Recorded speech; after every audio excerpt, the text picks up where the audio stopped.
Bonjour à tous les amis, j'espère que vous allez toujours bien.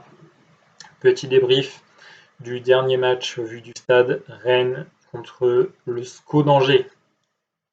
Encore une fois, le dicton dominer n'est pas gagné s'est appliqué à Rennes, quoique, j'ai envie de dire quoique parce que Angers a bien joué le coup sur ce match. Donc voilà, dernier match du stade rennais avec du public, parce que désormais couvre-feu, et confinement surtout. Confinement parce que Rennes-Brest, ça aurait été faisable d'aller voir Rennes-Brest, puisque le match est samedi 17h. Du coup, avec un couvre-feu à 21h, le match finissant à 19h, ça aurait été possible d'aller voir. Mais malheureusement, nous sommes en confinement, donc 17h, ça change absolument rien. Ce sera donc le dernier match, je pense, de 2020 vu du stade.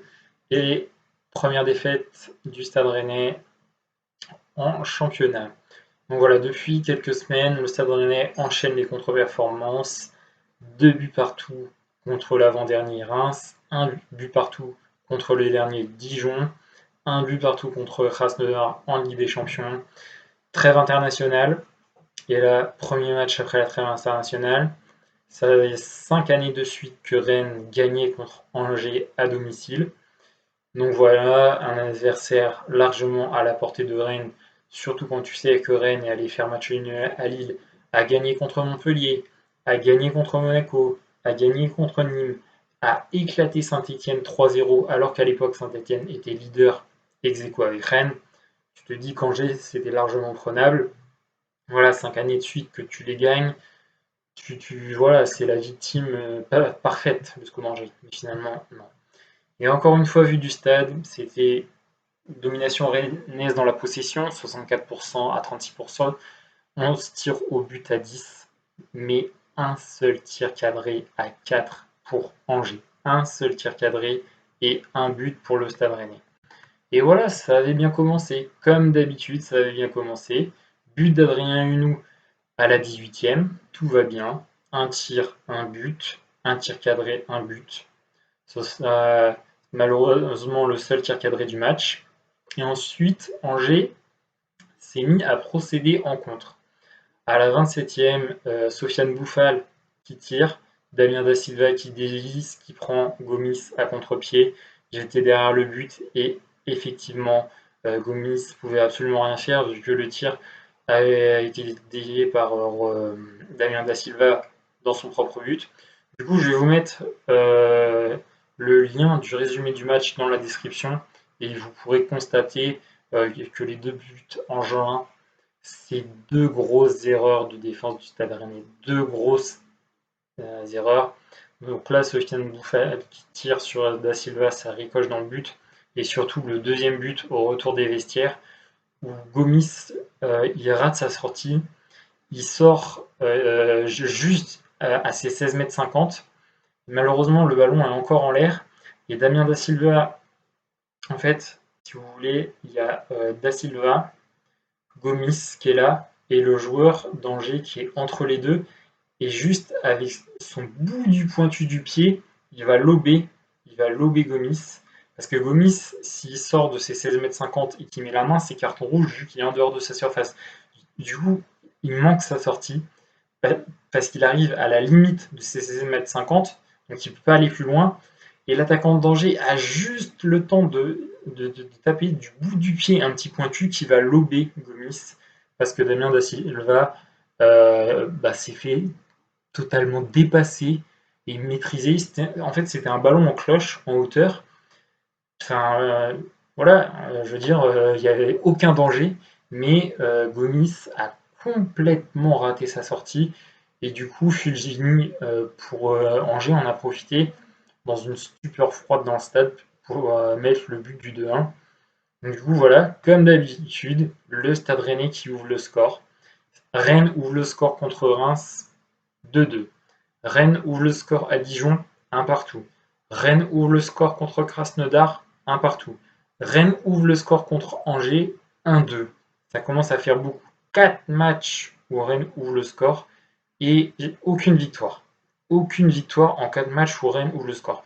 On va commencer par falloir se poser les bonnes questions à Rennes, très sincèrement, parce que là, ça commence à faire beaucoup. Et vraiment, Angers a totalement mérité sa victoire.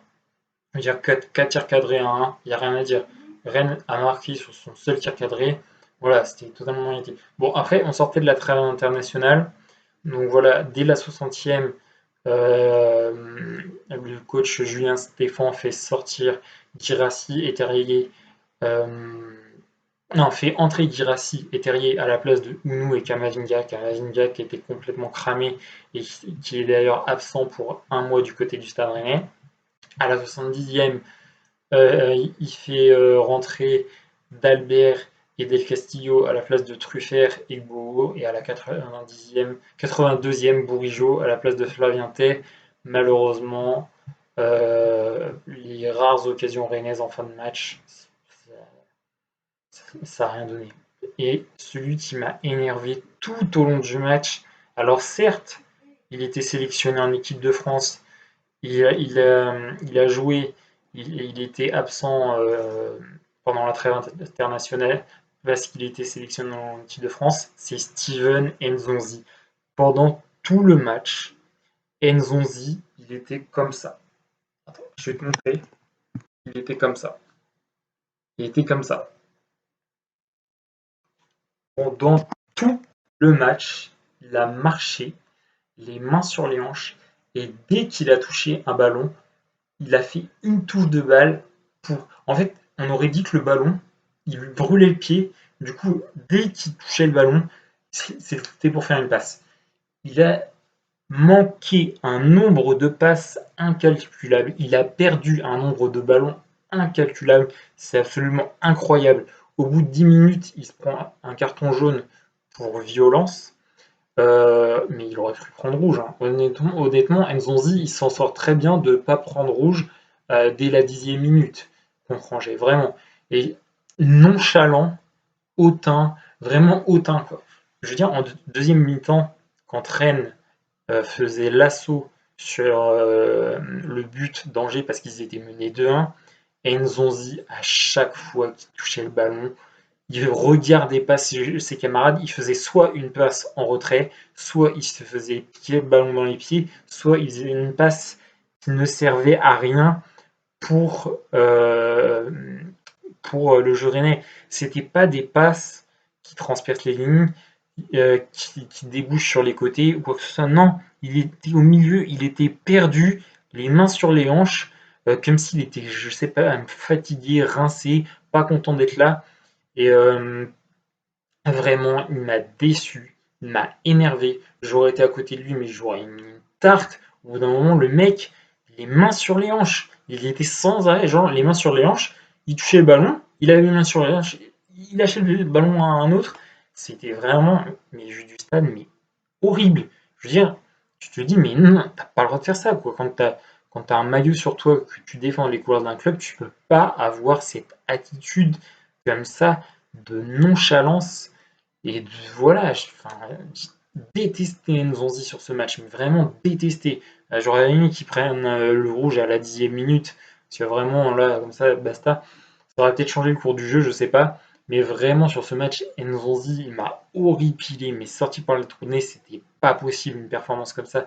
C'est vraiment pas possible. Et là, c'est pas possible. Si Nzonzi joue comme ça, Rennes, c'est comme s'il jouait à 10 contre 11.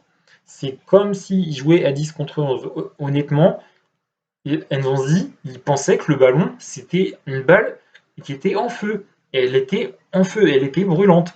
Donc à chaque fois, au lieu de temporiser, regarder à droite, à gauche où sont ses partenaires, non, non, lui, il lâche le ballon. Tout de suite, il lâchait le ballon.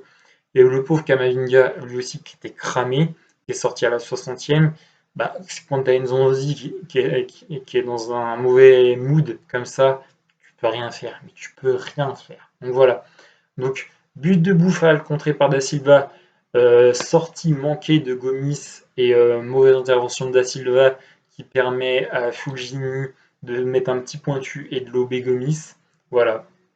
Angers n'a pas volé sa victoire. C'est 5 matchs d'affilée qu'on les gagnés à domicile.